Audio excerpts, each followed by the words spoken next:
Okay, so good morning everyone. For today, I will be going to create a summarized video about our topic entitled Assessment in Teaching. So, together with Miss Yamson. So, as we all know, that as a pre-service teachers and future teachers, the term assessment is not new to us, and in fact, it is one of the basic terms that we must know as a teacher in the future, or as students who studied in the field of teaching profession. So, assessment in teaching, it is a process of gathering information about students' knowledge, skills, and abilities. So, gathering information. So, through assessment, as teachers, we can able to measure the students' progress in their daily undertakings, in their learning environment from time to time. Okay, so in assessment in teaching, there are different types. Okay, so first we have the formative assessment. So formative assessment, it is an ongoing interactive process used by the teachers. Okay, so when we talk about ongoing process, it is where the teachers are during uh, her discussion, or during her class discussion, uh, teachers are able to, I will be going to ask random questions by the students. So it is an ongoing interactive process, because through that random questions made by the teachers during their classes, or during their class discussion, so they will be going to evaluate who are students who has already acquired, or has who are students um, categorized as fast learners, average, and slow learners. So by that, the teachers will able to conduct, or to adjust um, their way of teaching, or their strategies in teaching. So it is conducted during the learning process to provide ongoing feedback and guide instructional adjustments. Okay, so of course, as what I've said, um, this type of assessment is conducted during the learning process.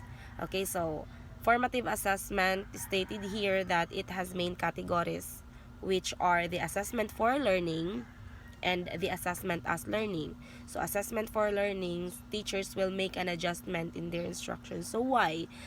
Of course, as teachers, it is our responsibilities to make an adjustment in our instructions, since we are already in a 21st century education, wherein the teachers already accept multiple intelligences. So from that, the teachers will able to utilize needs to utilize the differentiated instruction. And of course, the assessment um, the assessment for learners.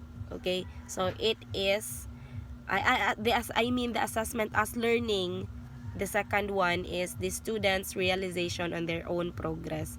So through this kind of assessment, the students will able to realize if he or she um, acquired already the progress in their learning process. Okay, so second one is the summative assessment. So summative assessment, it administered at the end of the learning period to evaluate students' understanding throughout the whole chapter of the lesson. Okay, so unlike formative assessment that it is an ongoing process, so here in summative assessment, it is it administered at the end of the learning period. Okay, so at the end of the learning period, at the end of the whole chapter of the lesson, it should be conducted by the teacher, because through this type of assessment, teachers will able to um, answer these common questions, why teachers needs to assess their students. Okay, so through this through summative assessment, that common questions will be catered or will be answered. Okay, so through summative assessment, the students, or I mean the teachers, will able to identify and um, what do you call this, conclude the result or the overall result, the overall grade of the certain learners. Okay, so next, summative assessment has two components. So what are those components, by the way? So first component is the written work components. Okay, so written work components ensures that students are able to express their skills and concepts in written form. So what are those written forms? It could be an essay, it could be fill in the blanks, or it could be what you call this, multiple choices. Okay, so or the matching types. Okay, so those are written work components. Okay, and then the second one is the performance task component. So performance task components, it is a type of component that allow learners to show what they know and are able to do in various ways. So performance task, it is very common to us that we are ask our students to perform a task such as related to the discussion given by the teacher. Okay, so through performance task, we can able to give our students feedback based on their showed capacity in performing their task and activities. Okay, so summative assessment is also classified as traditional and this traditional and alternative assessment. Okay, so traditional assessment refers to the use of traditional assessment strategies or tools to provide information in student learning. So one of the example of the traditional assessment is the visual aids. Okay, flashcards, yeah, and we also have because the chartboard. Okay, so that's one of the examples of traditional assessment. And the second is the alternative assessment, or also known as authentic assessment. So alternative assessment, it is refers to a non-traditional method. So unlike traditional assessment, it is more on make use of traditional tools, okay, tangible tools in the learning process of the students. So traditional alternative assessment, it is a traditional, non-traditional methods of evaluating students' understanding skills and knowledge that go beyond conventional exams and standardized tests. Okay, so these assessments are designed to provide a more comprehensive and authentic understanding of students' abilities in by incorporating various forms of evaluation. So the goal of alternative assessment is to move away from a narrow focus on rote memorization and regurgitation of information towards a more holistic measurements of the student's capacity for critical thinking, problem skills, creativity, and practical application of knowledge. So through alternative assessment, it helps students apply their learnings in their real life situation, okay, in their real life events of their daily undertaking. So that's one of the purpose of alternative assessment. So the third one is the diagnostic assessment. So diagnostic assessment is a type of assessment wherein teacher will identify students' strengths and weaknesses before the instruction begins in his or her new lesson. So through diagnostic test, it assesses students' learning background towards the lesson that a teacher plans to discuss.